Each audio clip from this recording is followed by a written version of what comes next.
கர்த்தருடைய பரிசுத்த நாமத்திற்கு மகிமை உண்டாவதாக. சாத்தானுடைய தந்திரங்களை ஜெயிக்கிறவர்களாயிருங்கள் என்கிற தலைப்பில் தொடர்ந்து தேவனுடைய வார்த்தையை நாம் தியானித்து கொண்டிருக்கிறோம். முதலாவது சில காரியங்களை அவனுடைய தந்திரங்களை குறித்து நமக்கு கற்றுக் கொடுத்ததான ஆண்டவர் அந்த தந்திரங்களை நாம் எப்படி ஜெயிக்க வேண்டும் என்பதை குறித்து நமக்கு கற்றுத்தந்து கொண்டிருக்கிறார். 2 கொரிந்தியர் 2 வசனத்தில் ஆண்டவர் நமக்கு சொன்ன ஒரு காரியம் உண்டு. அப்போஸ்தலனாகிய பவுல் கொரிந்து சபைக்கு அதை குறித்து சொல்லுகிறார். நாம் சாத்தானாலே மோசம் போகாதபடிக்கு இப்படி எழுதினேன். அவனுடைய தந்திரங்கள் நமக்கு தெரியாதவைகள் அல்லவே. அப்ப பவுல் என்ன சொல்ல வர்றாரு? அவன் தன்னுடைய தந்திரத்தினாலே தெரிந்து கொள்ளப்பட்ட தேவஜனத்தை என்ன பண்றான்? வஞ்சிக்கிறவனாயிருக்கிறான். ஆகையினாலே அவனுடைய வஞ்சக வலையிலே, தந்திரமாய் அவன் விரிக்கிற வலையில தேவ பிள்ளைகள் விழுந்து விடாதபடி ஜாக்கிரதையாயிருக்க வேண்டும் என்றுதான் சபைக்கு சொல்லுகிறார். 2 கொரிந்தியர் 11 வசனத்துல நீங்க வாசிக்கிறதான வேளையில வேதம் சொல்கிறது, அவன் எப்படி வருவானா? வேஷம் தரித்து கொண்டு. யாரை வஞ்சிக்கிறதுக்கு என்ன வேஷம் தரித்து சென்றால் அவர்கள் என்னுடைய வஞ்சக வலையிலே விழுவார்கள் என்று சொல்லி உன்னுடைய சிந்தைகளையும் இருதயத்தின் நினைவுகளையும் அந்தரங்க கிரியைகளையும் உன்னுடைய ஆசைகளையும் இச்சைகளையும் அறிந்திருக்கிறவனாக அவனுடைய தந்திரமான வலையிலே உன்னை வீழ்த்தி வஞ்சிக்கும்படியாக வேஷம் தரித்து வருகிறான் என்று சொல்லி வேதம் நமக்கு சொல்லுகிறது. இயேசு கிறிஸ்துவின் இரத்தத்தினாலும் சாட்சியின் வசனத்தினாலும் அவனை ஜெயித்தீர்கள் என்று சொல்லி வெளிப்படுத்தின விசேஷத்தில் ஆண்டவர் நமக்கு சொன்னார். இப்ப நாம் ஜெயிப்பதற்கு என்ன செய்ய வேண்டும் என்பதை குறித்து அப்போஸ்தலனாகிய பேதுருவை கொண்டு கர்த்தர் நமக்கு சொன்ன காரியங்களை குறித்து தான் இப்ப தியானித்து கொண்டிருக்கிறோம். அல்லேலூயா. திருப்பிக் கொள்வோம். 1 பேதுரு 5 6 முதல் 9 வரையிலான வசனங்களை வாசிக்கலாம். ஆகையால் ஏற்ற காலத்திலே தேவன் உங்களை உயர்த்தும்படிக்கு அவருடைய பலத்த கைக்குள் அடங்கியிருங்கள். அவர் உங்களை விசாரிக்கிறவரானபடியினால் உங்கள் கவலைகளை எல்லாம் அவர் மேல் வைத்து விடுங்கள். தெளிந்த புத்தி உள்ளவர்களாயிருங்கள், விழித்திருங்கள். ஏனெனில் உங்கள் எதிராளியாகிய பிசாசானவன் கர்ச்சிக்கிற சிங்கம் போல் எவனை விழுங்கலாமோ என்று வகை தேடி சுற்றி திரிகிறான். விசுவாசத்தில் உறுதியாயிருந்த அவனுக்கு எதிர்த்து நில்லுங்கள். உலகத்தில் உள்ள உங்கள் சகோதரரிடத்திலே அப்படிப்பட்ட பாடுகள் நிறைவேறி இருக்கிறது என்று அறிந்திருக்கிறீர்களே. இதில் 5 காரியங்களை தியானிச்சிட்டோம். மொத்தம் 6 காரியத்தை அப்போஸ்தலனாகிய பேதுரு நமக்கு சொல்லுகிறார். அவன் எவ்வளவுதான் வேஷம் தரித்து கொண்டு மிகவும் தந்திரமாக தெரிந்து கொள்ளப்பட்டிருக்கிற தேவ சபையாகிய நம்மை வஞ்சிப்பதற்கு வந்தாலும் அவனுடைய தந்திரத்தை அடையாளம் கண்டு கொண்டு அவனுடைய வஞ்சக வலையிலே நீங்கள் விழுந்து விடாமல் இருக்க வேண்டுமே. ஆனால் இந்த 6 முதல் 9 வரையிலான வசனங்களிலே எழுதப்பட்டபடி நீங்கள் தேவனுடைய பலத்த கரத்திற்குள்ளாய் அடங்கி இருக்கிறவர்களாயிருக்க வேண்டும். முதலாவது. அல்லேலூயா. இரண்டாவதாக உங்கள் கவலைகளை எல்லாம் கர்த்தர் மேல் வைத்து விட்டவர்களாய் மாற வேண்டும். மூன்றாவதாக தேவ பிள்ளைகளாகிய நீங்கள் யாராய் இருக்க வேண்டும்? தெளிந்த புத்தி உள்ளவர்களாய் இருக்க வேண்டும். நான்காவதாக தேவனுடைய பிள்ளைகள் எப்படி இருக்க வேண்டும்? விழித்திருக்க கற்றுக்கொள்ள வேண்டும். இதற்குரிய அர்த்தங்களை எல்லாம் நான் உங்களுக்கு சொல்லி இருக்கிறேன். 9வது வசனத்துல 5வது காரியத்தை சொல்றாரு. விசுவாசத்துல உறுதியாயிருக்கணும். தேவன் நமக்குள்ளால தொடங்கி இருக்கிற அந்த ரட்சிப்புக்கேற்ற விசுவாசத்துல தேவனுடைய பிள்ளைகள் எப்படி இருக்கணும்? உறுதியாயிருக்கணும் என்று சொல்லி ஆண்டவர் கடந்த வாரத்துல நமக்கு போதித்தார். இன்னைக்கு கடைசியும் 6வதுமாய் இருக்கிற ஒரு காரியத்தை உங்களோடு கூட பகிர்ந்து ஜெபித்து முடிக்கும்படி வாஞ்சிக்கிறேன். 9வது வசனத்தை ஒரு முறை கூட வாசிங்க.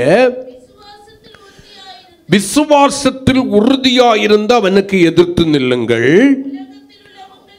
உலகத்தில் உள்ள உங்கள் சகோதரரிடத்திலே அப்படிப்பட்ட பாடுகள் நிறைவேறி இருக்கிறது என்று அறிந்திருக்கிறீர்களே. விசுவாசத்திலே உறுதியாயிருக்க கற்றுக்கொண்ட நீங்கள் கடைசியாய் செய்ய வேண்டிய காரியம் என்ன? பிசாசுக்கு எதிர்த்து நிற்கிறவர்களாய் மாற வேண்டும். நான் கர்த்தருடைய கரத்திலே அவர் என்னை உயர்த்தும் வரைக்கும் அடங்கி இருப்பேன் என்பது மட்டுமல்ல, அடங்கி இருக்க கற்றுக்கொண்ட நீங்கள் எதை குறித்தும் கவலைப்படாதபடி எல்லா கவலைகளையும் கர்த்தரை நம்பி அவர் மேல் வைத்து விடுகிறவர்களாயிருக்க வேண்டும். உங்கள் கவலைகளை எல்லாம் கர்த்தர் மேல் நீங்கள் வைத்துக் கொண்டது உண்மையானால் இனி உங்களுடைய புத்தியிலே அந்தகாரம் ஏற்படாதபடி எல்லா வேளைகளிலும் புத்தியிலே தெளிவுடையவர்களாக, பிரகாசமுள்ள மனக்கண்களை உடையவர்களாக தேவனுடைய பிள்ளைகள் இருக்க வேண்டும். ஆமீன் சொல்லக்கூடாதா? இப்ப தெளிந்த புத்தியோடு கூட இருக்கும்படி கற்றுக்கொண்ட நாம் அதோடு கூட எல்லாம் முடிந்து விட்டது என்று விட்டுவிடாமல் விழித்திருக்கிறவர்களாக, அவன் என்ன வேஷத்தை தரித்து கொண்டு எப்படி வந்தாலும் அவனை அடையாளம் கண்டு கொண்டு இனங்கண்டு கொண்டு அவனை ஜெயிக்கத்தக்கதான திராணி உண்டாகும்படிக்கு உணர்வுள்ள இருதயத்தோடு கூட தேவனுடைய பிள்ளைகள் இருக்க வேண்டும். ஆமென். உணர்வுள்ள இருதயம் தேவனுடைய பிள்ளைகளுக்கு தேவை. அதோடு கூட முடிந்து விட்டதா என்று சொன்னால் இல்லை. அடுத்த வசனம் சொல்லுகிறது, நீங்கள் விழித்திருந்தால் மட்டும், உணர்வோடு கூட இருந்தால் மட்டும் போதாது, தேவன் உங்களுக்குள்ளாய் ஆரம்பித்திருக்கிற விசுவாசத்தை அவர் முடிக்கும் வரையிலும் அந்த விசுவாசத்தில் எப்படி இருக்கணும்? அசையாமல் உறுதியாயிருக்கிறவராய் இருக்க வேண்டும். விசுவாசத்தில் ஒரு உறுதி தேவனுடைய பிள்ளைகளுக்கு தேவை. உங்களுடைய விசுவாசம் சூழ்நிலைகளுக்கு ஏற்றபடி மாறுகிறதா அல்ல. சாதகமாய் காரியங்கள் நம்முடைய பட்சத்தில் இருக்கும்போது விசுவாசமும், நம்முடைய தானம் முகாந்தரம் எல்லாமே தோல்வி முகமிட்டிருக்கும் போது அவிசுவாசம் கொள்ளுகிறவர்களுமாய் அல்ல. என்னுடைய எல்லா காரியங்களும் எனக்கு பிரதிகூலமாய் இருந்தாலும் நான் அவரை விசுவாசிக்கிற விசுவாசத்திலே உறுதியாயிருக்க வேண்டும். அதோடு கூட முடிந்து விட்டதா என்றால் இல்லை. 6வதாக வேதம் சொல்லுகிறது, எதிர்த்து நிற்கிறவர்களாய் மாற வேண்டும். அப்ப தேவ பிள்ளைகள் எதிர்த்து நிற்கிறவர்களாய் மாற வேண்டும். அந்த எதிர்த்து நிற்கிற அனுபவம் நமக்குள்ளாய் வர வேண்டும் என்றால் அந்த துணிவு நமக்குள்ளாய் வர வேண்டும். யார் பிசாசுக்கு எதிர்த்து நிற்பதற்கு திராணி உள்ளவனாய் மாறுகிறானோ, திராணி உள்ளவளாய் மாறுகிறார்களோ, அவர்கள் அவனுடைய தந்திரத்தை அடையாளம் கண்டுகொண்டு ஜெயிக்கிறவர்களாய் மாறுவார்கள். அல்லேலூயா. ஒருபோதும் அவனுடைய வஞ்சக வலையிலே விழுந்து விடுவதற்கு தங்களை அர்ப்பணிக்க மாட்டார்கள். எபேசியருக்கு எழுதின நிருபம் 4ஆம் அதிகாரம் 27வது வசனத்தை நீங்கள் வாசிக்கிறதான வேளையில் அப்போஸ்தலனாகிய பவுலை கொண்டு எபேசு சபைக்கு ஆண்டவர் சொல்லுகிற ஒரு காரியம் அங்கே எழுதப்பட்டிருக்கிறது. அது என்ன? பிசாசுக்கு இடம் கொடாமலும் இருங்கள். இடம் கொடுத்துக்கிட்டு நான் எதிர்த்து நிற்பேன்னா அவன் உங்களை விட்டு என்ன பண்ண மாட்டான்? போக மாட்டான். இடம் கொடுத்து விட்டு நான் பிசாசுக்கு எதிர்த்து நிற்கிறேன் என்றால் அவன் உங்களை விட்டு என்ன பண்ண மாட்டான்? போக மாட்டான். அப்ப முதல்ல அவன் என்னிடத்திலே ஒரு தொடர்பை வைத்து இருப்பதற்கு, அவன் ஏதோ ஒரு விதத்திலே என்னோடு கூட ஒரு தொடர்பை வைத்துக் கொள்வதற்கு நான் அவனுக்கு எந்த காரியங்களிலே இடம் கொடுத்திருக்கிறேன்?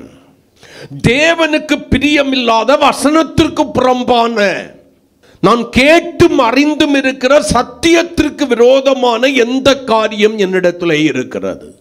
அப்படிப்பட்ட காரியங்கள் என்னுடைய சிந்தையிலும் இருதயத்திலும் என்னுடைய செய்கையிலும் நிறைந்திருக்குமே ஆனால் நான் பிசாசுக்கு இடம் கொடுத்து கொண்டிருக்கிறேன். நானே அவனுக்கு இடம் கொடுத்திருக்கிறபடியினால நான் எதிர்த்து நிற்பதற்கு திராணியற்றவனாய் மாறி போகிறேன். அப்ப நான் இடம் கொடாமல் இருக்க வேண்டும் என்று சொன்னால் என்ன? தேவனுக்கு பிரியமில்லாத எல்லா செய்கைகளையும் சுபாவங்களையும் நான் விட்டுவிட்டு வசனத்திற்கு புறம்பான காரியங்களை எல்லாம் நான் களைந்து போட்டுவிட்டு, ஒருவன் கிறிஸ்துவுக்குள் இருந்தால் புது சிருஷ்டியாயிருக்கிறான், பழையவைகள் எல்லாம் ஒளிந்து போயின என்று சொன்ன 2 கொரிந்தியர் 5:17 படி பழைய காரியங்களை எல்லாம் விட்டு கிறிஸ்துவுக்குள் என்னை புதிதாக்கி கொண்டு, சாத்தான் என்கிட்ட வந்தாலும் வசனத்திற்கு புறம்பான காரியம் என்கிட்ட இல்லை, தேவன் அருவருக்கிற எந்த காரியங்களும் என்னிடத்தில் இல்லை என்கிற அந்த உறுதியோடு கூட இருந்தாதான், சுருக்கமா சொன்னா உங்களை தற்காத்துக் கொள்கிறவர்களாய் இருந்தாதான் நீங்க எதிர்த்து நிற்க முடியும். எபேசியருக்கு எழுதின நிருபம் 6ஆம் அதிகாரத்தை நீங்கள் திருப்பிக் கொள்கிறதான வேளையில அங்கே அப்போஸ்தலனாகிய பவுல் ஒரு காரியத்தை நமக்கு சொல்லுகிறார். 10வது வசனத்திலிருந்து நீங்கள் வாசித்து பாருங்கள். கடைசியாக என் சகோதரரே, கர்த்தரிலும் அவருடைய சத்துவத்தின் வல்லமையிலும் பலப்படுங்கள். எதற்காகவா? கர்த்தரிலும் அவருடைய சத்துவத்தின் வல்லமையில் நான் எதற்காக பலப்பட வேண்டுமா? நீங்கள் பிசாசின் தந்திரங்களோடு கூட எதிர்த்து நிற்க திராணி உள்ளவர்களாகும்படி, நீங்கள் பிசாசின் தந்திரங்களோடு எதிர்த்து நிற்க திராணி உள்ளவர்களாகும்படி, பலனுள்ளவர்களாகும்படி, தகுதி உடையவர்களாகும்படி வாசிக்கலாம். தேவனுடைய சர்வாயுத வர்க்கத்தை தரித்துக் கொள்ளுங்கள். அப்படியே இருங்க. நீங்க என்ன பண்ணணும்? கர்த்தருடையதான கிருபையில வளர்ந்து கர்த்தரிலும் அவருடைய சத்துவத்திலும் முதலாவது நீங்க என்ன பண்ணணும்? பலப்படுகிறவர்களாக இருக்கணும். பலப்படணும். கர்த்தரில் பலப்படுங்கள். அது எப்படி உண்டாகிறது? தேவனுடைய வசனத்தின்படி வாழுகிற வாழ்க்கை மட்டுமே கர்த்தரில் என்னை பலப்பட செய்கிறது. அவருடைய சத்துவத்தில் நான் எப்படி பலனடைய முடியும்? அந்த வசனத்தின்படி வாழுகிற வாழ்க்கை கர்த்தரில் பலமுள்ளவனாய் என்னை மாற்றுகிறதான வேளையில சத்துவத்திலே பலப்பட செய்கிறது. ஆமென் சொல்லுங்களேன். ஆமென்.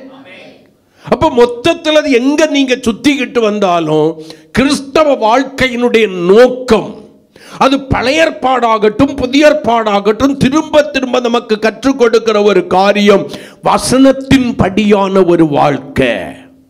பவுல் சொன்னதை போல எதுவரை தேறி இருக்கிறோமோ அது முதற்கொண்டு சீராய் நடக்க கடவோம் என்று சொன்னது போல, வசனத்தை கேட்டு எந்த அளவிற்கு நாம் வளர்ந்திருக்கிறோமோ, கர்த்தரிலும் அவருடைய சத்துவத்திலும் பலப்பட்டு இருக்கிறோமோ, அது முதற்கொண்டு நாம் சீராய் நடக்க கற்றுக்கொள்கிறவர்களாய் இருக்க வேண்டும். அப்பதான் நீங்க அவனுடைய தந்திரங்களை எதிர்த்து நிற்பதற்கு திராணி உள்ளவர்களாய் மாறி போகிறீர்கள். அதுக்கு பிறவைக்கு தான் தேவனுடைய சர்வாயுத வர்க்கத்தை நீங்க தரித்துக் கொள்ள முடியும். வசனத்தின்படி வாழாம, கர்த்தருக்கு பிரியமானவர்களாய் வாழாம, நீங்க தேவனுடைய சர்வாயுத வர்க்கத்தை நான் தரித்திருக்கிறேன், நான் பிசாசுக்கு எதிர்த்து நிற்பேன், அவன் என்னை விட்டு ஓடி போவான் என்று நம்புவீர்களே, ஆனால் அது தவறு என்று நான் சொல்லுகிறேன். அநேகம் பேர் போதிக்கிறது போல பிசாச துரத்துறதுக்கு என்ன இருந்தா போதும்? விசுவாசம் இருந்தால் போதும். வியாதியை கொணாக்குறதுக்கு என்ன இருந்தா போதும்? விசுவாசம் இருந்தா போதுங்கிற அந்த ஒரு வார்த்தை இயேசு சொன்னதை பிடிச்சுக்கிட்டு இன்றைக்கு வசனத்தின்படி வாழாமலும் வசனத்தின்படி தன்னுடைய ஜனங்களை நடத்தாமலும் வஞ்சிக்கிற வஞ்சக ஆவியை உடையவர்கள் பெருகி இருக்கிறார்கள். கர்த்தருடைய நாமத்தை தரித்து கொண்டு கர்த்தருக்கு ஊழியம் செய்கிறேன் என்கிற பெயர்ல சாத்தானுக்கு ஊழியம் செய்கிற ஒரு பெரிய கூட்டம் சத்தியத்தை அநியாயத்தினாலே அடக்கி வைத்துவிட்டு எல்லா உபபக்திக்கும் இடம் கொடுத்து தேவனுக்கு பிரியமற்றவர்களாக மாறி பார்வைக்காக, உலகத்தின் புகழ்ச்சிக்காக, உலகத்தின் கனத்திற்காக, உலகத்தின் செல்வத்திற்காக ஊழியம் செய்கிற, சாத்தானுக்கு ஊழியம் செய்து சாத்தானுடைய ராஜ்யத்திற்கென்று ஒரு கூட்டத்தை சேர்க்கிற கூட்டம் இன்றைக்கு தேசத்திலே பெருகி கொண்டிருக்கிறது. நீங்கள் அடையாளம் கண்டு கொள்ள வேண்டும். நீங்கள் தேவனுடைய சர்வாயுத வர்க்கத்தை தரித்து கொண்டால் தான் அது உங்களுக்கு சாத்தியம். இல்லையானால் அது உங்களுக்கு சாத்தியம் இல்லை. வசனத்தின்படி வாழுகிற வாழ்க்கை மட்டுமே உங்களுக்கு சர்வாயுத வர்க்கத்தை கொண்டு வரும். ஆமென். அடுத்த வசனத்தை கொஞ்சம் வாசிங்க. 12. ஏனெனில் மாம்சத்தோடும் இரத்தத்தோடும் அல்ல. நல்ல கவனிங்க. மாம்சம் என்றால் என்ன? மனிதர்களோடு கூட அல்ல உங்களுடைய போராட்டம். நீங்க மனிதனை தான் அதிக சத்துருவாக பலம் உள்ளவனாக அடையாளம் காண்கிறீர்கள். உங்களோடு கூட நீங்கள் போராட வேண்டிய அவசியம் இல்லை. உங்களுக்கு ஒப்பாயிருக்கிற மற்ற மனிதர்களோடு கூட நீங்கள் போராட வேண்டிய அவசியம் இல்லை. ஏன்னா வேதம் தெளிவாய் சொல்லுகிறது, மாம்சத்தோடும் இரத்தத்தோடும் அல்ல, துரைத்தனங்களோடும் அதிகாரங்களோடும் இப்பிரபஞ்சத்தின் அந்தகார லோகாதிபதிகளோடும் வான மண்டலங்களில் உள்ள பொல்லாத ஆவிகளின் சேனைகளோடு நமக்கு போராட்டம் உண்டு. பிசாச அவனுடைய தன்மைகளை அவ்வளவாக பிரித்து காண்பிக்கிறார் ஆவியானவர். அப்ப நீ உன்னோடு கூட போராடி நீ எதையும் ஜெயிக்க முடியாது. உன்னை போன்ற மனிதனோடு கூட போராடி நீ எதையும் ஜெயிக்க முடியாது. சாத்தான ஜெயித்தேன்னு சொல்ல முடியாது. சர்வாயுத வர்க்கத்தை தரித்தவர்கள் தன்னோடும் தன்னை போன்ற மனிதனோடும் கூட போராடுகிறவர்களாக இருக்க மாட்டார்கள். ஏன்னா அவங்களுக்கு தெரியும், நான் ஒரு மிகுந்த போராட்ட களத்தில் நின்று கொண்டிருக்கிறேன். நான் பயங்கரமான ஒரு போராட்ட களத்தில் நின்று கொண்டிருக்கிறேன். நான் யுத்த களத்தில் நின்று கொண்டிருக்கிறேன். நான் கிறிஸ்துவின் சேனையிலே யுத்த வீரனாக நிறுத்தப்பட்டிருக்கிறேன். நான் கர்த்தரிலும் அவருடைய சத்துவத்திலும் என்ன பண்ணியிருக்க? பலப்பட்டிருக்கிறேன். நான் பிசாசனுடைய தந்திரங்களை அடையாளம் கண்டு கொண்டு அவைகளுக்கு எதிர்த்து நிற்க திராணியை எனக்குள்ளாய் உருவாக்கி இருக்கிறேன். அந்த வசனம் எனக்கு தந்திருக்கிறது. நான் இவைகளின் வழியே அந்த அனுபவங்களை கற்றுக்கொண்டது உண்மையானால், அதை சொந்தமாக்கி கொண்டது உண்மையானால், என்னோடு கூட மாம்சமாகிய என்னோடும் மாம்சத்தில் இருக்கிற மனிதனோடும் கூட நான் போராட மாட்டேன். அவன் எனக்கு சத்ரு அல்ல. வேதம் கேட்கிறது, தன்னுடைய சொந்த மாம்சத்தை பகைத்தவன் உண்டோ? இல்லை. பகைக்கிறவன் உயிரோட இருக்க மாட்டான். அவன் தற்கொலை செய்து செத்து போயிருவான். உயிருக்கு மதிப்பு தெரியாதவன் தற்கொலை செய்த உடனே இந்த உலகத்தில் எல்லாம் முடிந்து போய்விட்டது என்று நினைக்கிறான். அதற்கு பின்பு அவன் அவள் படப்போகிற வேதனையை குறித்து யோசித்து பார்ப்பதில்லை. மற்ற மனிதர்களை சத்துருக்களாக நினைத்து நம்ம போராடி கொண்டிருக்கிறோம். நம்முடைய எண்ணம் என்ன? எல்லாரும் நமக்கு ஏற்றபடி பேசணும், நமக்கு ஏற்றபடி மாறணும், நம்ம என்ன சொன்னாலும் ஆமோதிக்கிறவர்களா இருக்கணும். அப்படி யார் நமக்கு ஏற்றபடி வாழலையோ, யார் நமக்கு ஏற்றபடி பேசலையோ, யார் நம்முடைய காரியங்களை எல்லாம் ஆமோதிக்கவில்லையோ அவர்கள் யாரு? எனக்கு சத்துருக்கள். தாவீது சொன்னது போல அவர்களை தான் நான் முழு பகையா பகைக்கிறேன். தாவீது ஏற சொன்னா, கர்த்தருடைய வசனத்திற்கு புறம்பாய் வாழுகிறவர்களை முழு பகையாய் பகைக்கிறேன்னு சொன்னான். நம்ம வசனத்தின்படி வாழ்ந்து நம்முடைய குறைகளை நமக்கு சுட்டி காண்பித்து நம்மை சீர்படுத்த விரும்புகிறவர்களை நம்ம சத்துருவான் நினைக்கிறோம்.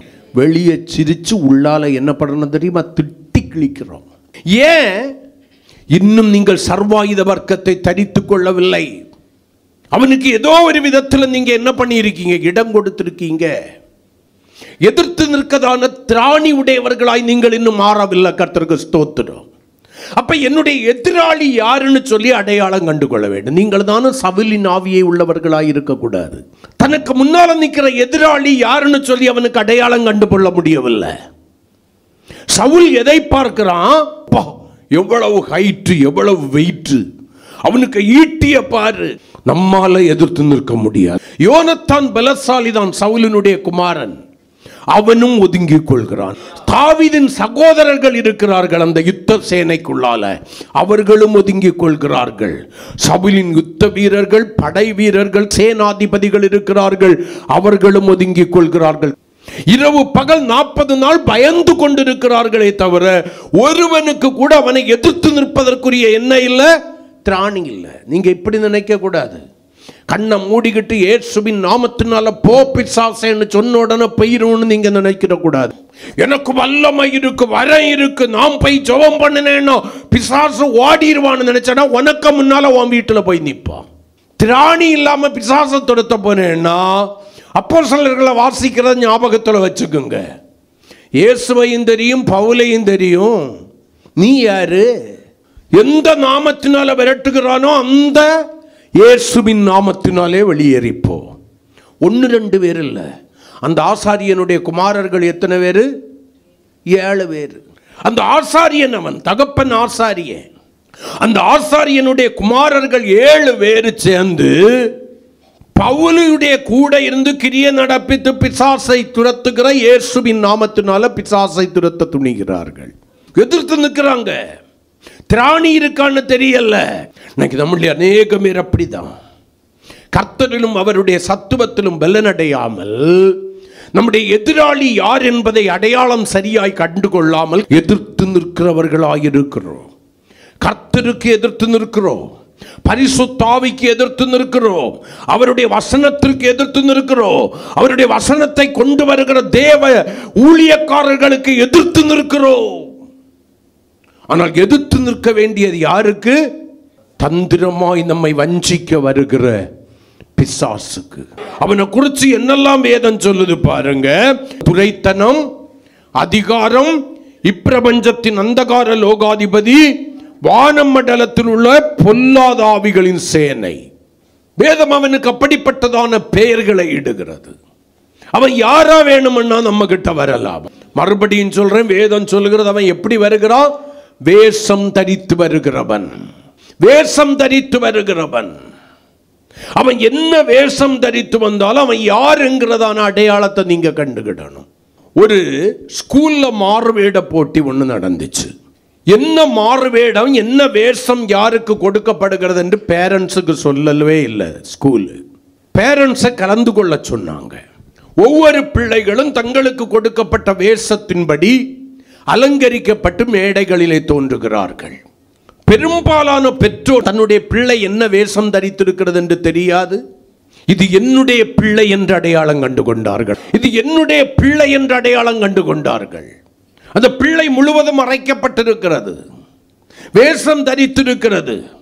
எந்த விதத்திலும் அதை எளிதாக கண்டுகொள்ள முடியாது. அதனுடைய முகங்கள் மறைக்கப்பட்டிருக்கிறது. ஆனால் தன்னுடைய பிள்ளையினுடைய நடை உடை பாவனையை வைத்து, தன் பிள்ளையினுடைய அந்த காரியங்களை வைத்து இது என்னுடைய பிள்ளை என்று அடையாளம் கண்டு கொண்டார்கள். முடிவிலே ஒரு போட்டி வைக்கப்பட்டது ஸ்கூல் நிர்வாகத்தின் மூலம். அது என்ன போட்டி? அந்த மாறு வேஷம் போட்டு வந்த பிள்ளைகள், அவர்களுடைய பேரண்ட்ஸ் இங்க இருக்கிறீங்களா? இருக்கிறோம், கையை தூக்குங்க. சரி, இப்பொழுது உங்களுக்கு ஒரு பரிசு காத்திருக்கிறது. உங்களுடைய பிள்ளை என்ன வேஷத்திலே எந்த வரிசையிலே வந்தது என்று நீங்கள் சரியாய் சொல்லுவீர்களே ஆனால் உங்களுக்கு அந்த பரிசு உண்டு. வந்த எல்லா பெற்றோர்களும் சொன்னார்கள், கிட்டத்தட்ட ஒரு 5 பேரை தவிர. அவர்களுக்கு தன்னுடைய பிள்ளையை அடையாளம் காண முடியவில்லை. நம்முடைய வாழ்க்கை இப்படிதான். அவன் வேஷம் தரித்து கொண்டு வரும்போது அவனுடைய வேஷத்தை அடையாளம் கண்டு கொள்ள முடியாதபடி வஞ்சிக்கிற வலையிலே விழுந்து விடுகிறோம். அருமையான தேவனுடைய ஜனமே, வசனம் உங்களுடைய கண்களை திறந்திருக்குமே ஆனால், வசனத்தின்படி வாழுகிற ஒரு வாழ்க்கை உங்களுக்குள்ளாய் இருக்குமே ஆனால், நீ வாலிபனாயிருந்தாலும் சரி, கன்னிகையாயிருந்தாலும் சரி, முதியோராயிருந்தாலும், பெரிய சகோதர சகோதரியாயிருந்தாலும் சரி, அவன் என்ன வேஷம் தரித்து வந்தாலும் இவன் இன்னான் என்று சொல்லி அடையாளம் காண்கிறதான ஒரு கிருபையை கர்த்தர் உனக்கு தருவார். ஆமென் சொல்லுங்களேன். இயேசு இந்த உலகத்தில் இருக்கும்போது சீசர்களிடத்துல பிசாசை கொண்டு பிடித்தவனை கொண்டு வர்றாங்க, அவங்க விரட்டுறாங்க. அந்த பிசாசு போகல. அவங்க மொத்தத்தில் என்ன பண்ணினாங்க? இயேசுவின் நாமத்தினால போ பிசாசைன்னு விரட்டி இருப்பாங்க. அது போகவே இல்லை. இயேசுவோடு கூட தான் சீசர்கள் இருக்கிறார்கள். ஆனால் அதற்கு எதிர்த்து நிற்கத்தக்கதான திராணி இன்னும் அவர்களுக்கு உண்டாகல. கர்த்தரிலும் சத்துவத்திலும் பலப்படல. நன்றாய் கவனித்துக் கொள்ள வேண்டும். ஆகையினால அந்த பிசாசு பிடித்ததான பிள்ளையை கொண்டு வந்த பேரன் நிற்கிறாரு. இயேசு வர்றாரு, இவனை உம்முடைய சீசர்களிடத்துல கொண்டு வந்த, அவர்களால் கூடாமற் போயிற்று என்று சொல்லி, உம்மால் ஏதாகலும் செய்யக்கூடுமானால் என் பிள்ளைக்கு ஒரு அற்புதம் செய்யும் என்று சொல்லி ஒரு வேண்டுதலை வைக்கிறான். ஆண்டவர் எளிதாக பிசாசை அவனை விட்டு துரத்தி விடுகிறார். இப்பொழுது சீசர்கள் இயேசுவின் இடத்துல கேட்கிறார்கள், ஏன் எங்களால கூடாம போச்சு? ஆண்டவர் சொன்ன ஒரு வார்த்தையை நீங்க அடிக்கோடிட்டு கொள்ளணும். என்ன தெரியுமா? இவ்வகை பிசாசு ஜெபத்தினாலும் உபவாசத்தினாலுமே அன்று வேறு எந்த வகையிலும் போகாது. அப்ப எல்லா பிசாசுக்கும் ஒண்ணு போல போய் இயேசுவின் நாமத்தினாலே போ பிசாசு, என்ன அது போயிருமான்னு கேட்டா, இன்னைக்கு வரைக்கும் சொல்றேன், இயேசுவின் நாமத்திற்கு வல்லமை உண்டான்னு கேட்டா அதிக வல்லமை உண்டு. அந்த வல்லமைக்கு முன்னால வேற எதுவும் நிக்க முடியாது. ஆனா துரத்துகிற உனக்கு அந்த துரத்துகிற திராணி இல்லாம, அது யார் என்கிற அடையாளம் தெரியாம, ஆவியை பகுத்தறிகிற வரை இல்லாம நீ போய் துரத்துனா பிசாசு போகாது. அதனுடைய தன்மையை அறிந்து கொள்ள வேண்டும். தாவீது வர்றான் அதே யுத்த களத்துக்கு வர்றான், பார்க்கிறான் அதே கோலியாத்து அதே ஈட்டியோடு கூட நின்று கொண்டிருக்கிறான், விசாரிக்கிறான். ஆனா தாவீதுடைய கண்களுக்கு கோலியாத்தினுடைய உருவம் தெரியல, அவன் கையில இருந்த ஈட்டி தெரியல, அவனை பெரிய பலாசாலியாக தாவீது பார்க்கல. கர்த்தருடைய நாமத்தினாலே சாதாரண ஒரு மனிதனா பார்த்தான். அவனுடைய ஆவிக்குரிய கண்களை கர்த்தர் திறந்தாரு. அவனை தாவீது ஜெயித்தான் கர்த்தருடைய நாமத்தினால. மற்றவர்கள் யாருமே கொண்டு போகாத ஒரு நாமத்தை தாவீது கொண்டு போனான். அந்த நாமம் என்ன? கர்த்தருடைய நாமத்தினாலே வருகிறேன். நாமே அவன் நாயாங்கிறான், அவன் மதிப்பிட்டுட்டான். யாரு? கோலியாத்து. தடிகளோடு கூட நீ என்னிடத்துல வர்றதுக்கு நான் என்ன நாயாப்பா? தாவீதுக்கு தெரியும், என்னுடைய கண்களை கர்த்தர் திறந்து விட்டால் நீ ஒரு நாய். என்னுடைய ஒரு கவன் கல்லுக்கு தான் நீ இருக்கிற. ஒன்னு கொல்றதுக்கு எனக்கு என்ன தேவையில்லை? பட்டயம் தேவையில்லை. 40 நாட்கள் நீங்கள் மற்றவர்களை பயமுறுத்தி கொண்டிருக்கலாம், ஆனால் என்னுடைய கண்களுக்கு நான் கர்த்தருடைய நாமத்தினாலே வருகிறபடியினால, தேவனுடைய கற்பனையை பிடித்து கொண்டு வருகிறபடியினால உன்னை ஒரு நாயாய் காண்கிறேன். என்னுடைய ஒரு கல்லுக்கு நீ போதுமானவன் அல்ல என்று சொல்லி அடைப்பையில் இருந்து கல்லை எடுத்தான், கவனில வச்சான், சுழற்றினான், அடித்தான். நெற்றியிலே பதிந்தது ஒரே கல்லுல. அந்த கல்லுக்கு பேர் என்னது? கூழாங்கல். வசனத்தின்படி வாழாம, கற்பனையை கை கொண்டு வாழாம, வசனம் எங்களை கூழாங்கல்ல பிரயோஜனப்படுத்தணும்னு நினைக்காத. வசனத்தின்படி வாழுகிற வாழ்க்கை உண்டன்னா மட்டும் வசனம் என்கிறதான கூழாங்கல்லை சத்துருவுக்கு விரோதமாக பிரயோகப்படுத்தும். எனக்கும் வசனம் தெரியும், எனக்கும் மனப்பாடமா தெரியும்னு சொல்லி வசனத்தை போய் சொன்னேன்னா, நீ எதுக்கு முன்னால கொண்டு முத்த போடுறியோ, பன்றிக்கு முன்னால கொண்டு போய் என்ன பண்றியோ, முத்தாகிய தேவனுடைய வார்த்தையை போடுற, அது தன்னுடைய கால்களினால என்ன பண்ணிரும்? மிதித்து பீறி போடும். தேவஜனமே ஜாக்கிரதை. கர்த்தரிலும் அவருடைய சத்துவத்திலும் பலப்பட்டால் தான் நீங்கள் எதிர்த்து நிற்க திராணி உள்ளவர்களாய் மாற முடியும். அந்த பலப்படும் போதுதான் பிசாசுக்கு இடம் கொடுக்காதவர்களாய் நீங்கள் மாறி போகிறீர்கள். ஆமென். தொடர்ந்துள்ள வசனத்துல நீங்க வாசிச்சு பார்த்தீங்கன்னா சில காரியங்களை அந்த வேத வாக்கியம் நமக்கு சொல்லுகிறது. இப்ப 13வது வசனத்தை கூட வாசிச்சு முடிச்சுட்டு அடுத்த காரியத்துக்கு போயிடுவோம். ஆகையால் தீங்கு நாளிலே அவைகளை நீங்கள் எதிர்க்கவும், தீங்கு நாளை அவன் உங்களுடைய வாழ்க்கையிலே கொண்டு வருகிறதான வேளையிலே, உங்களுக்கு விரோதமான காரியங்களை கொண்டு வருகிறதான வேளையிலே அவனை நீங்கள் எதிர்க்கவும், சகலவற்றையும் செய்து முடித்தவர்களாய் நிற்கவும், திராணி உள்ளவர்களாய், தகுதியுடையவர்களாய், பலன் உள்ளவர்களாகும்படிக்கு தேவனுடைய சர்வாயுத வர்க்கத்தை எடுத்துக்கொள்ளுங்கள். இந்த சர்வாயுத வர்க்கம் இருந்தாதான் தந்திரமாக வேஷம் தரித்து வருகிற, வஞ்சிக்கிற வஞ்சகனாய் வருகிற இந்த பிசாசை நீ ஜெயிக்க முடியும் என்பதை தேவன் சபைக்கு அப்போஸ்தலனாகிய பவுலை கொண்டு வெளிப்படுத்துகிறார். சும்மா போய் நிற்க முடியாது, சும்மா ஜெயிக்க முடியாது. நீ திராணி உள்ளவர்களாய் மாறினது உண்மைன்னா தேவனுடைய சர்வாயுத வர்க்கம் என்கிற ஒன்று இருக்கிறது. அந்த சர்வாயுத வர்க்கம் என்ன? நீ ஜெயிப்பதற்கென்று, உன்னை ஜெயிக்கிறவளாய் மாற்றுவதற்கென்று தேவன் உனக்கு கொடுத்திருக்கிற ஆவிக்குரிய அந்த ஆயுதங்கள். இந்த ஆயுதம் இல்லாம சத்துருவை நீ வீழ்த்த முடியாது.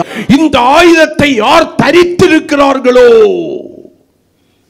யார் தங்களுக்கு சொந்தமாக்கி இருக்கிறார்களோ, அவர்கள் மட்டும்தான் அவனுடையதான தந்திரத்தை இனங்கண்டாலும் அவனை ஜெயிக்கிறவர்களாய் மாற முடியும். மற்றபடி ஜெயிப்பது என்பது சாத்தியம் அல்ல. வஞ்சிக்கப்பட்டு போவாய்.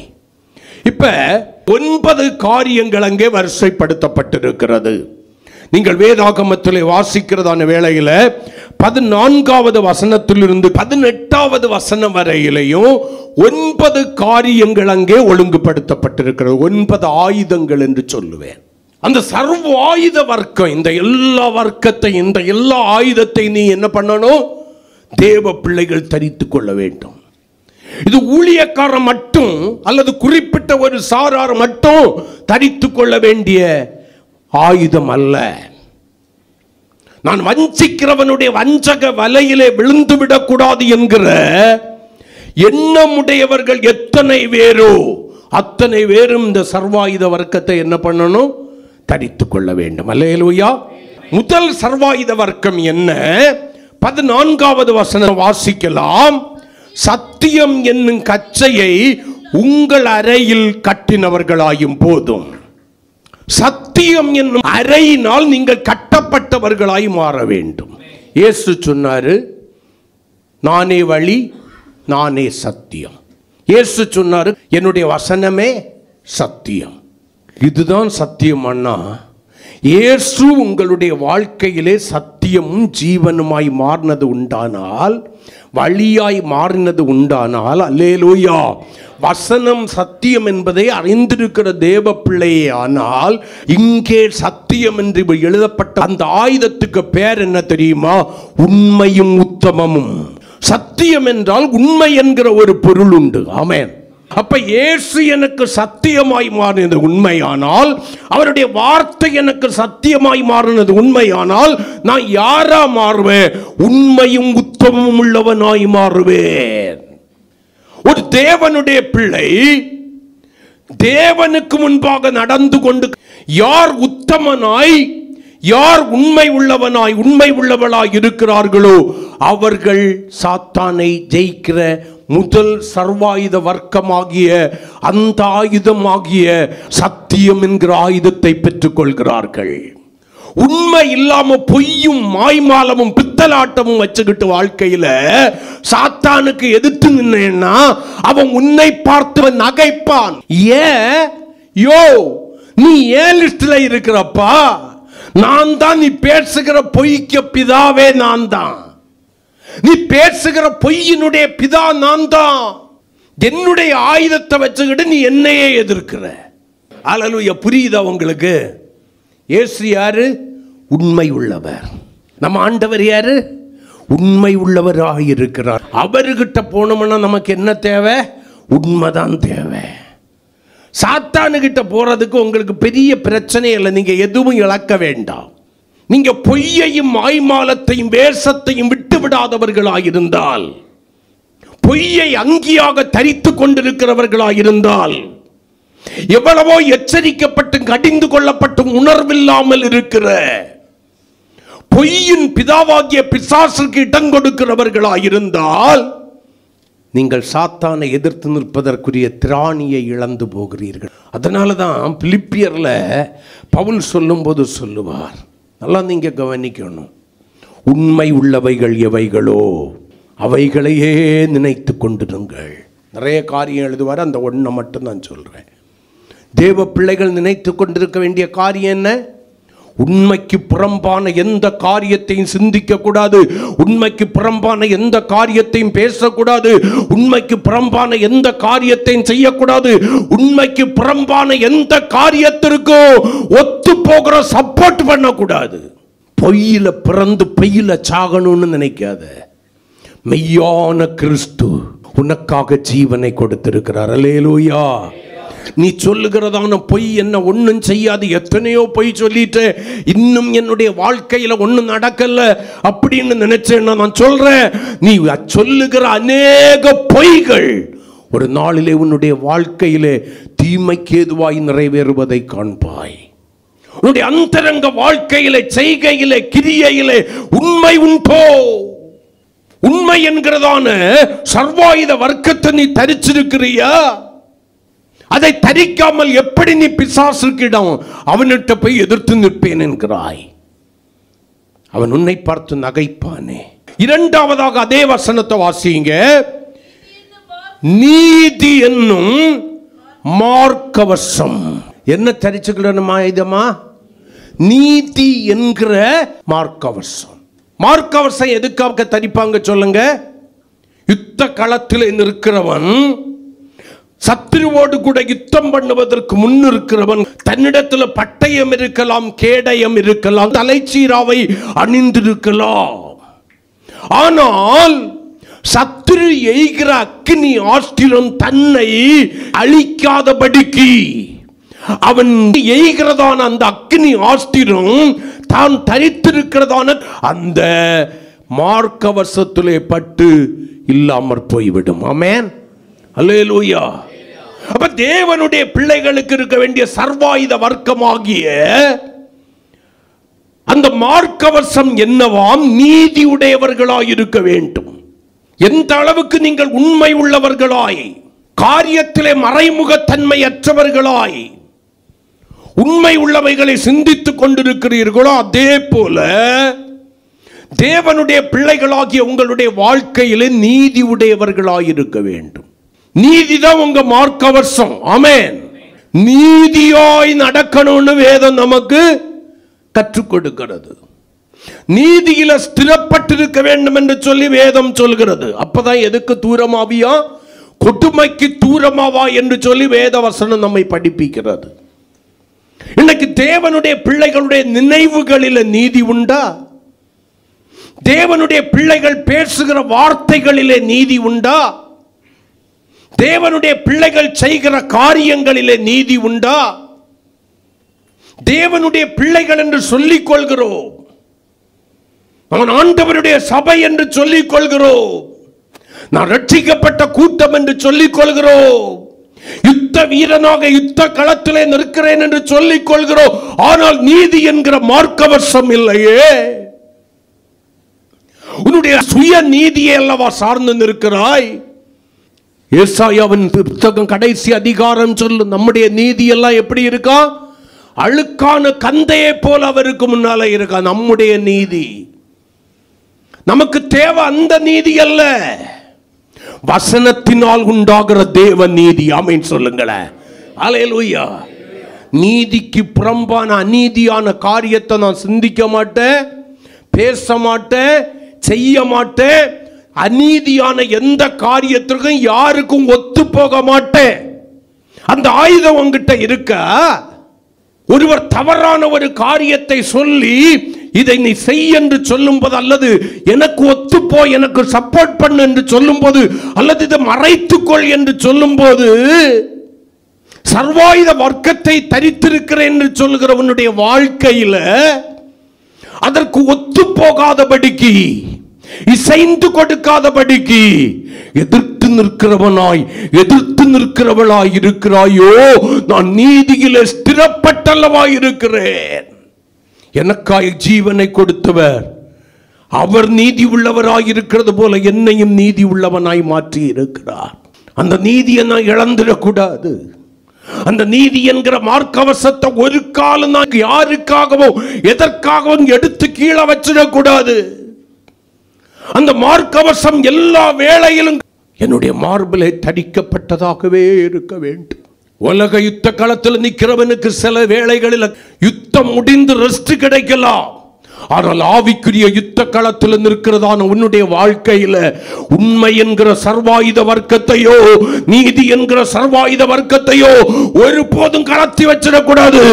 24/7 எல்லா வேளைகளிலும், எல்லா நேரங்களிலும் அதை நீ தரித்துக் கொள்ள வேண்டும். ஆமென், அல்லேலூயா.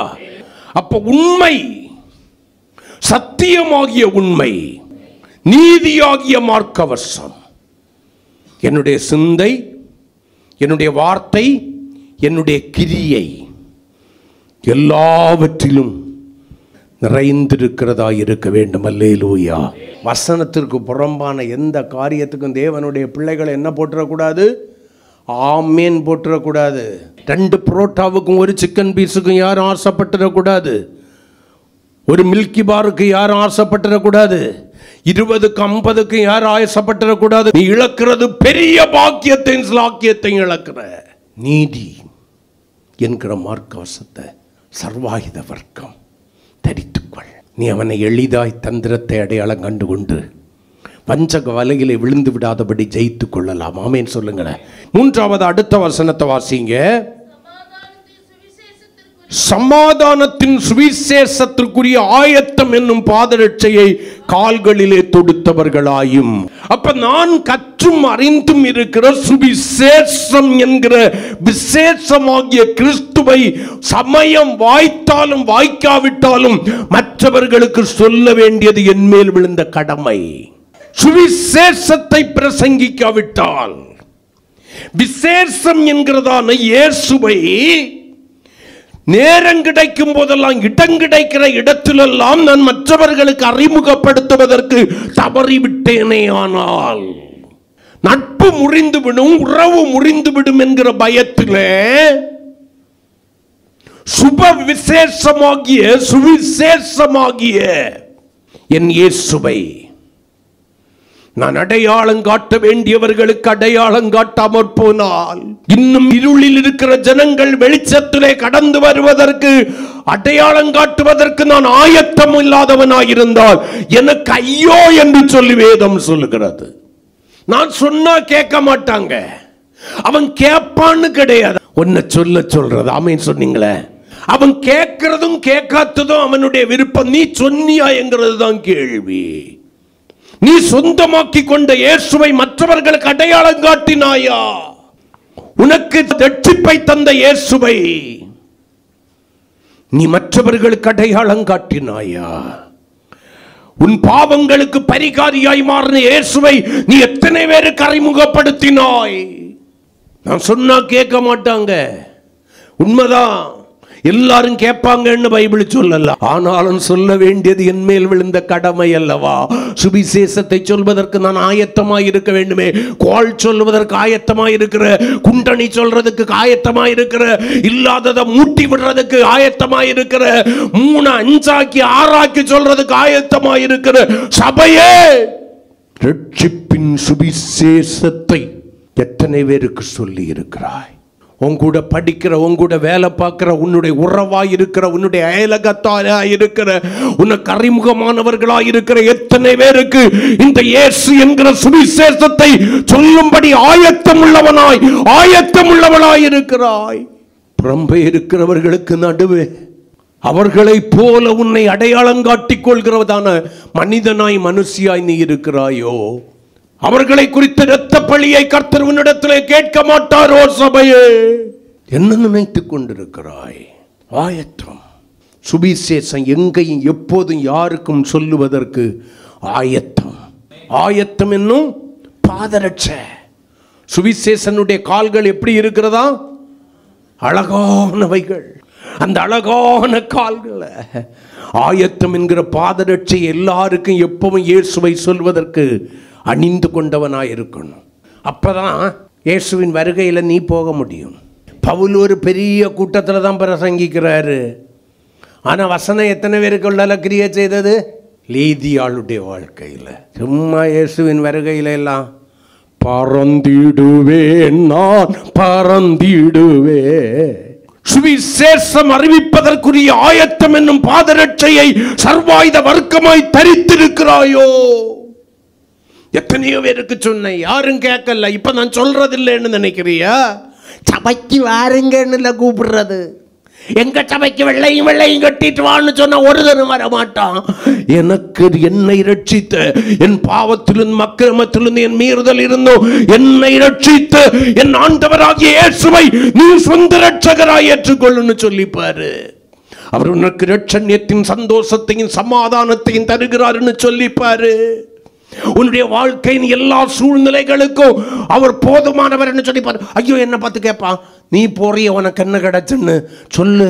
இந்த உலகத்தில் எனக்கு ஒன்றும் கிடைக்கலனாலும் எனக்கு பரலோகம் கிடைத்திருக்கிறது. கரங்களை கொட்டி கர்த்தரை மகிமைப்படுத்துவோமா? பரலோகத்தில் ஜீவ புஸ்தகத்தில் என்னுடைய பெயர் எழுதப்பட்டிருக்கிறது, அது போதும். நான் என்னைக்கு செத்தாலும் பரலோகத்துக்கு போவேங்கிற விசுவாசம் எனக்கு இருக்கு. உனக்கு இருக்கான்னு கேட்டு பாரு. சபைக்கு வாரது அப்பாற்பட்ட காரியம். அவர்கள் உன்னுடைய நல் நடக்கையை பார்த்து கேட்கணும், நீ எந்த சபைக்கு போறேன்னு. ஓன் டியூட்டி சுவிசேஷம் சொல்றது. ஆயத்தம் என்கிற பாதரட்சைய தரிச்சுக்க. மார்க் கவசத்தை தரிச்சாச்சு, நீதி. இப்ப ஆயத்தம் என்கிறதான சுவிசேஷத்திற்குரிய பாதரட்சையை தரிச்சாச்சு. ஆயுதத்தை, எத்தனை ஆயுதம் எடுத்தாச்சு? 3 ஆயுதம். 4வதாக வேதம் என்ன சொல்கிறது? வாசிக்கலாம். பொல்லாங்கன் எய்யும் அக்கினி ஆஸ்திரங்களை அவித்து போடத்தக்கதா எல்லாவற்றுக்கும் மேலாக விசுவாசம் என்னும் கேடயத்தை பிடித்து கொண்டவர்களாயும். ஐயா, அதான் மார்பில் ஒன்ன கட்டி இருக்கிறேனே, அது போதாதா? இல்ல, அது மார்பை ஈரலை அம்பு பிளக்காதபடிக்கு கட்டி இருக்கிற நீதி. விசுவாசம் என்னும் கேடயத்தை எங்க பிடிச்சுக்கிடணுமா? 4வது சர்வாயுத வர்க்கமாகிய ஆயுதம் கையில பிடிச்சிட்டு இருக்கணுமா? ஏன்னா அவன் எந்த வழியிலிருந்து எப்படி அக்கினி ஆஸ்திரத்தை உனக்கு விரோதமாக எய்கிறான்னு தெரியாது. எந்த பக்கத்தில இருந்து வந்தாலும் இந்த விசுவாசம் என்னும் கேடயத்தை தொலைச்சுக்கிட்டு அது வந்து உன்னை தாக்க முடியாதாமேன்னு சொல்லுங்களேன். நீ கர்த்தரிலும் சத்துவத்திலும் பலப்பட்டு எதிர்க்க திராணி உள்ளவனாய் மாறி அவருடைய சர்வாயுத வர்க்கத்தை தரிச்சிருக்கிறது உண்மை. என்ன விசுவாசம் என்கிறது வெறும் வார்த்தையாய் அல்ல, சூழ்நிலைகளுக்கு ஏற்றபடியதா இல்ல. எல்லா வேளைகளிலும் அவன் உனக்கு விரோதமாய் எய்கிறதான அக்கினி ஆஸ்திரங்களை அவித்து போடத்தக்கதாக, இல்லாமற் போகத்தக்கதாக, மடங்கடிக்கத்தக்கதாக விசுவாசம் என்னும் கேடயமாகிய 4வது சர்வாயுத வர்க்கத்தை, ஆயுதமாகிய அந்த விசுவாசம் என்னும் கேடயத்தை பிடிச்சிருப்பேன்னா அக்னி ஆஸ்திரம் வரும், பட்டது தெரியாம இல்லாம போயிடும். அது உன்னை சேதப்படுத்தாது. ஐயா, பில்லி சூனியம், யாவல் பிசாசு, மாந்திரிகன், செவ்வன. நான் சொல்றேன், நீ தேவ பிள்ளையானால், வசனத்தின்படி வாழுகிறவனே வாழுகிறவளே ஆனால், ஆமே, யாக்கோபுக்கு விரோதமான மந்திரவாதமும் இல்ல, இஸ்ரவேலுக்கு விரோதமான குறை சொல்லுதலும் இல்ல. உனக்கு விரோதமாய் உருவாக்கப்படும் எந்த ஆயுதமும் வாய்க்காம போ. எடுத்ததுக்கெல்லாம் பிசாசு பிசாசு, அவங்க உனக்கு செய்திருக்காங்க, இவங்க உனக்கு செய்திருக்காங்க, நாசமா போயிருவ. உன் சுயநலத்திற்காக மற்றவர்களை தவறான வழியில் நடத்தாத. பில்லி சூனியத்தை பார்க்கலும் என் இயேசு பெரியவர். அவருக்கு முன்னால எல்லாம் சூனியமா போயிரும்.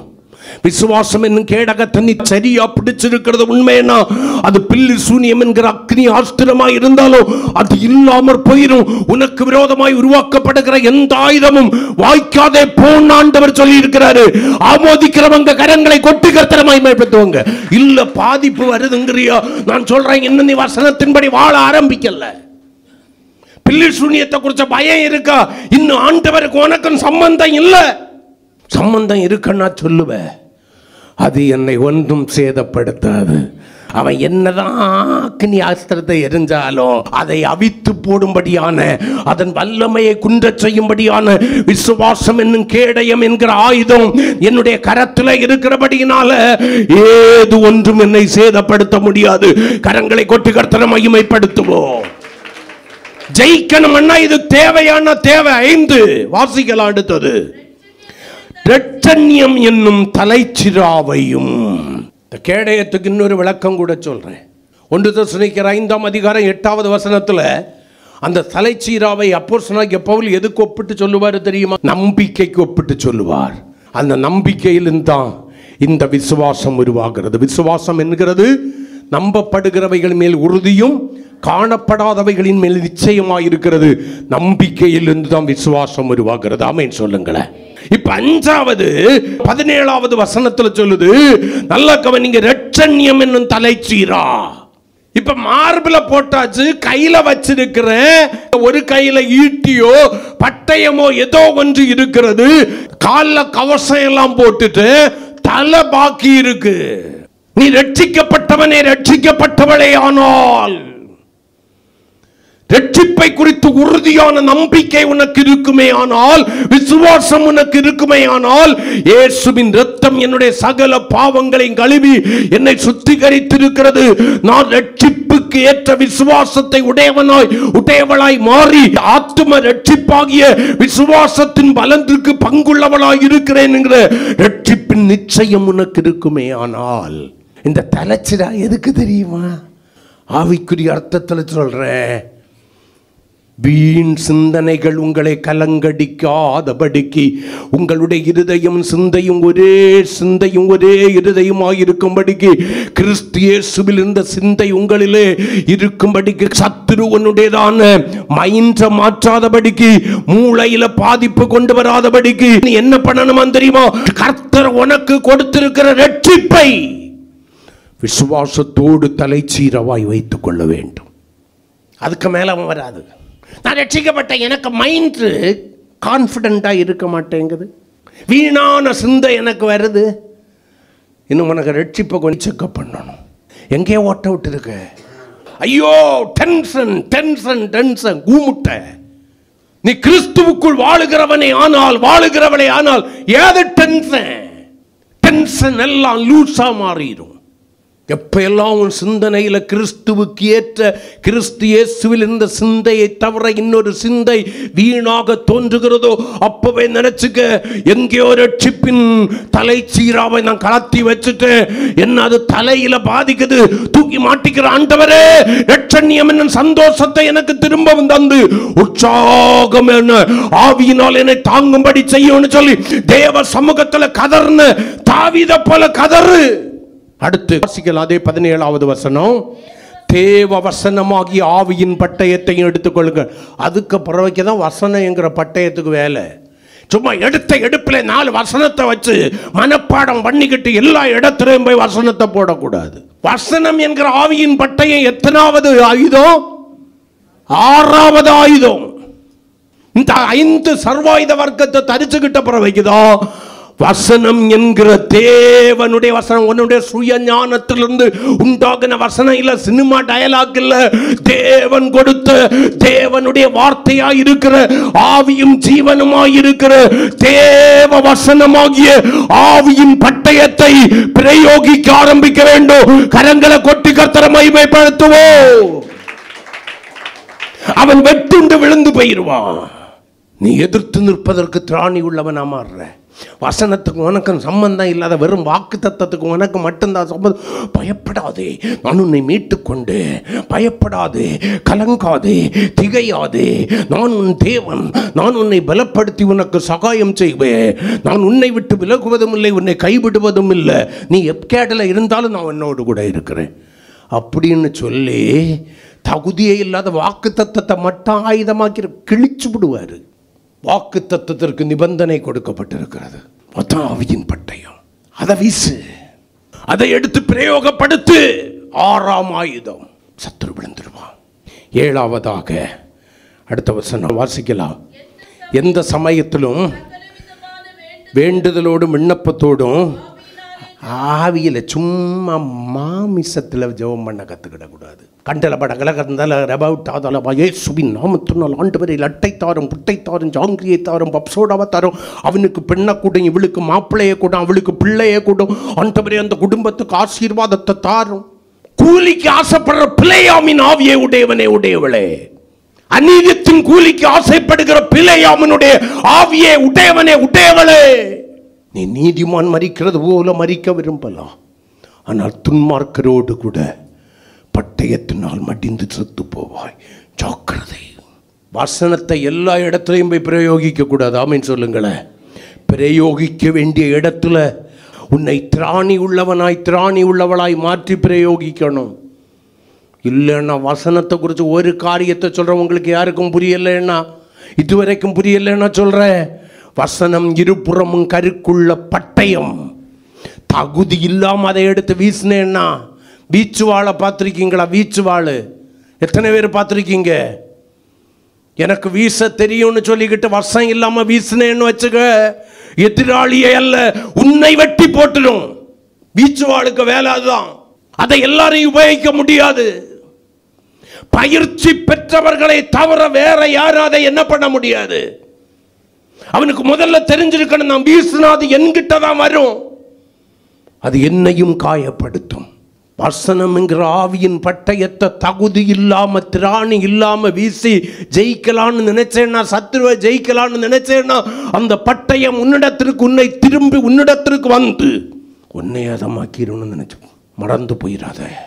வசனம் உன்னை நியாயம் தீக்குங்கிறத மறந்து போயிடாத. வசனங்கிட்ட விளையாடாத. அது கர்த்தருடைய வார்த்தை. எல்லாவற்றை பார்க்கலும் கர்த்தர் அதை மகிமைப்படுத்தி இருக்கிறார். அது ஒன்றும் குயிட்ஸ் இல்லை. மண் குகையில் 7 தரம் புடமிடப்பட்ட சுத்த பொன்னது. தேனிலும் தெளித்தேனிலும் மதுரம் உள்ள வசனாது. இருபுறமும் கருக்குள்ள பட்டையாது. வெட்டிடும். திரும்ப வெட்டுறதுக்கு திராணி உள்ளவனாய் மாறி அதை பிரயோஜனப்படுத்தி பாரு.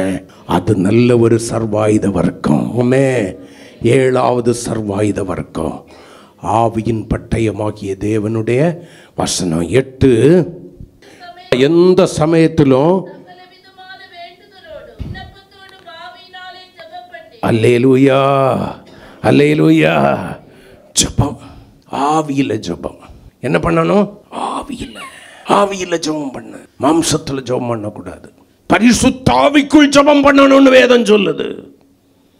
உன் ஜெபத்தில் தேவனுடைய சித்தம் கலந்திருக்கணும்னு சொல்லி வேதம் சொல்லுது. அவருடைய சித்தத்தின்படி நம்ம கேட்டாதை தருவாருன்னு சொல்லி வேதம் சொல்லுது. அவருக்கு சித்தம் இல்லாத காரியத்துக்கு எனக்கும் ஜபிக்க தெரியும்னு சொல்லி போராடுகிற நபராய் நீ இருக்கக்கூடாது. எப்பெல்லாம் ஜபிக்கணுமா? எப்பெல்லாம்? எல்லா வேளையிலும் அல்லது எல்லா சமயங்களிலும். ஜபம் பண்ணுறதுக்கு பழைய ஏற்பாட்டில் ஏற்கும் அந்தி சந்தி மத்தியான வேலை. இங்கே அப்படியெல்லாம் கிடையாது. ஆமென். நேரம் கிடைக்கும் போதெல்லாம், எப்பாடும், எல்லா வேளைகளிலும் உள்ளம் தேவனோடு கூட பேசி கொண்டிருக்க வேண்டும். காலையில் 1 மணி நேரம் ஜெபம் பண்ணிட்டேன், ராத்திரி 1 மணி நேரம் போதும்னு நினைச்சிடக்கூடாது. 24 ஹவர்ஸ் முன்னுடையதான இருதயம் தேவனோடு கூட பேசிக்கொண்டே இருக்க வேண்டும். பரிசுத்த ஆவிக்குள்ளால ஜெபம் பண்ணிக்கிட்டே இருக்கணும். பரிசுத்த ஆவிக்குள்ளால ஜெபம் பண்ணிக்கிட்டே இருக்கணும். உன்னுடையதான அலியாக உன்னுடைய ஜெபம் தேவ சமூகத்தில் சென்று சேரணும். உன்னுடைய ஜெபம் சுகந்த தூப வர்க்கமாய் மாறணும். கர்த்தரதை முகர்ந்து உனக்கு பதில் தரணும். அடுத்த வார்த்தை வாசிக்கலாம். மிகுந்த மன உறுதி தேவனுடைய பிள்ளைகளுக்கு தேவை. என்ன தேவை? எடுக்கிற தீர்மானத்தில் உறுதி வேணும். பேதுருவை போல எல்லாரும் மறுதலித்தாலும் நான் மறுதலிக்க மாட்டேன்னு சொல்லி சப்பு கட்டிட்டு பிரச்சனைன்னு வந்த உடனே அவன் யாரோ, அவனுக்கு எனக்கு சம்பந்தம் இல்லைன்னு சொல்லி சபிக்கவும் சத்தியம் பண்ணவும் ஆரம்பிச்சிடக்கூடாது. தீர்மானத்தை உடைத்து போடுகிற தேவ பிள்ளைகளாக இருக்கக்கூடாது. 8வதாக தீர்மானம் என்கிற மன உறுதி என்கிறதான சர்வாயுத வர்க்கத்தை எடுக்கிற தீர்மானத்தை விட்டு விழுந்து எழும்புகிறவனாய் அல்ல, எடுத்த தீர்மானத்திலே மன உறுதியோடு கூட இருக்கணும். நஷ்டமே ஆனாலும் கட்டம் வாங்க மாட்டேன்னு தீர்மானம் எடுத்தியா, அதை கீப் அப் பண்ணு. நெருக்கம் வரும், ஆனா அதுல ஒரு கர்த்தர் ஒரு விசாலத்தை தருவார். ஆமே. யாருக்கிட்டையும் கை நீட்ட மாட்டேன்னு தீர்மானம் எடுத்தியா, இனி பொய் சொல்ல மாட்டேன்னு தீர்மானம் எடுத்தியா, வேதத்தை வாசித்து ஜெபம் பண்ணுவேன்னு தீர்மானம் எடுத்தியா, அந்த தீர்மானங்களை காத்துக்கொள்வதற்கு ஜாக்கிரதையாயிரு. ஆராதனை அசட்ட பண்ண மாட்டேன்னு தீர்மானம் எடுத்தியா, லவ்வ விட்டுறேன்னு தீர்மானம் எடுத்தியா, இந்த கர்த்தருக்கு ஸ்தோத்திரம் தவறான எல்லா ஐக்கியங்களை விட்டு இயேசுவே நான் மனம் திரும்புறேன்னு சொல்லி நீ தீர்மானம் எடுத்தியா, அதை விட்டு விலகுவதில் கர்த்தருக்கு ஸ்தோத்திரம் மன உறுதியோடு கூட இரு. சில பாவங்களை சீப்போ இனி எடுக்க மாட்டேன்னு சொல்லிட்டியா, சமயத்துக்கு ஏற்றபடி உன்னை மாற்றிக்கிற பச்சோந்தியா இருக்காத. அந்த மனதுல நீ உறுதியாயிரு. வேண்டான்னு விட்டதை வேண்டாம். அந்த மன உறுதி வேணும்ன தைரியம் வேணும். அதனால தான் எபிரேயர் 10:35 ஒரு வசனம் உண்டு, வாசிக்கலாம். ஆகையால் மிகுந்த பலனுக்கு ஏதுவான உங்களுடைய மன உறுதியாகிய தைரியம்னு சொல்றேன்னா, உங்க தைரியத்தை என்ன பண்ணிடக்கூடாதா, எந்த சூழ்நிலையிலும் விட்டு விடக்கூடாது. அது எட்டாவது என்னது, எட்டாவது என்னது, சர்வாயுத வர்க்கம், ஆயுதம். சாத்தானை ஜெயிக்க வேண்டிய ஆயுதம் அது. இது இருந்தால் தான் ஜெயிக்க முடியும். ஆமென். கடைசியா 9வது அதே வசனம், பரிசுத்தவான்களுக்காக பண்ணும் வேண்டுதலிலும் விழித்துக் கொண்டிருங்கள். மற்றவர்களுக்காக ஜெபிக்கிற ஒரு அனுபவம், மற்றவர்களுக்காக ஜெபிக்கிற அனுபவம். எனக்கு ஏன் பொண்டாட்டிக்கு, ஏன் பிள்ளைக்கு, எனக்கு மாப்பிள்ளைக்கு, எனக்கு பிள்ளைக்கு, அப்படி அல்ல. பரிசுத்தவான்களுக்காக, தேவனுக்கென்று உண்மையாய் ஊழியம் செய்கிற ஊழியக்காரர்களுக்காக, தேவனுக்கென்று இன்னும் சத்தியத்திற்கு வைராக்கியமாய் நிற்கிற பரிசுத்தவான்களுக்காக, எல்லா வேளைகளிலும் ஜெபம் பண்ணுகிற தேவ சபையாராய் நீங்கள் மாறணும். இப்படி சொல்றேன், மற்றவர்களுக்காக ஜெபிக்கிற ஒரு அனுபவம், மற்றவர்களுக்காக ஜெபிக்கிற தேவ சபையாய் நீங்க மாறணும். பரிசுத்தவான்களுக்காக. உலகத்தில் கிடக்க சித்தப்பன் ரட்சிக்கப்பட்டுக்க மாட்டான், அவனுக்கு ஜெபிப்பான். சொந்தக்காரனுக்கு எல்லாம் அவன் ஆசீர்வதியும், அவன் ஆசீர்வதியும், அவன் இன்னும் எங்கேயோ இருப்பான், பாவத்திலே இருக்கிற அவன் ஆசீர்வதியும், அவன் ஆசீர்வதியும், அவள் ஆசீர்வதியும், எல்லாத்துக்கும் ஜெபிப்பான். ஆனால் பரிசுத்தவான்களுக்கு ஜெபிக்கிற அனுபவம் இருக்காது. பிஸ்கட் துண்டு போட்டவனுக்கு எல்லாருக்கும் ஜெபிப்பா. ஆனால் பரிசுத்தவான்களுக்கு ஜெபிக்கிற அனுபவம் இருக்காது. முதல்ல ஃபர்ஸ்ட் ஆஃப் ஆல் ஜெபம் என்ன தெரியுமா, எனக்கு எனக்கு எனக்கு என் பிள்ளைக்கு, என் மாப்பிள்ளைக்கு, எனக்கு எனக்கு என் வீட்டுக்கு ஜெபம். ரெண்டாவது யாருக்கு தெரியுமா, எனக்கு பிஸ்கட் துண்டு போட்டவங்களுக்கு. நாய்க்கு வேலை அதுதானே, கடிக்க வாரதுக்கும் ஒரு பிஸ்கட் துண்டை நீ போட்டால் போதும். கர்த்தர் உனக்கு ஒரு பாக்கெட்டு தருவார். உனக்கு ஒரு பாக்கெட்டுக்கு மேலே எல்லாம் ஆசை கிடையாது, ஒரு பிஸ்கட்டுக்கு மேலே தான் உனக்கு ஆசை. ஆட்டு ஒரு நாளைக்கு நறுக்கிடுவார், வெட்டி ஒட்ட வெட்டிடுவார். ஆட்டு, அது வரைக்கும் ஆட்டு. எது வரைக்கும் ஆட்டுறேன்னு பொறுமையா பார்த்துட்டு இருக்காரு. மூணாவது, அவன் பாவியிலையும் கேடுகட்ட பாவியா இருப்பான். அக்காளுக்கு, அத்தானுக்கு, மாமனுக்கு, மச்சானுக்கு, சித்தப்பனுக்கு, சித்திக்கு, அவங்க ரட்சிப்பு காலையில ஆசீர்வதியும் ஆசீர்வதியும் ஆசீர்வதியும் ஆசீர்வதியும். அடி பாவி, நீ ஜெபிக்க வேண்டியது தேவனுடைய பரிசுத்தவான்களுக்கு ஜெபிக்க வேண்டியது அவசியமாயிருக்கிறது. உன்னை போல யுத்த களத்திலே நிறுத்தப்பட்டிருக்கிற சேனாதிபதிகளுக்காய், யுத்த வீரர்களுக்காக ஜெபிக்க வேண்டியது அவசியமாயிருக்கிறது. கரிசனையற்றவனை கரிசனையற்றவளாய் இருந்து விடாதே. எதிர்த்து நிற்க திராணி உள்ளவர்களாகும்படி தேவனுடைய சர்வாயுத வர்க்கத்தை தரித்துக்கொள். முழங்கால் படியிடுவோம். கற்றவங்க நடுவில் உலாவிக்கிட்டு இருக்கிறார். கர்த்தர் ஆசீர்வதிக்க போறாரு. அவனுடைய வஞ்சக வலையில விழுந்து விடாதபடி நீங்கள் ஜெயிக்க திராணி உள்ளவர்களாய் மாறணும்னா இந்த 9 சர்வாயுத வர்க்கத்தை நீங்க தரிச்சுக்குங்க. கர்த்தர் ஆசீர்வதிப்பார்.